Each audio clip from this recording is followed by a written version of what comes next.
Tulog pa yung future dalaga ko ha. Ako ready na. Si bossing ko kaya. Asan na isang bossing ko? Isang bossing ko. Kape muna. Ah, boss, ano? May nakita ka ng bear? Tingnan ko nga. Ang ginaw.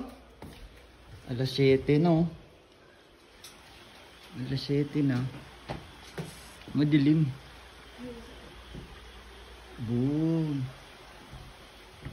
Girl. Anak mo tulog na tulog pa. Day doon sa may shuttle bus doon no, sa shuttle stop. Antay mo may bear doon. Baka akala nyo may pagkain doon.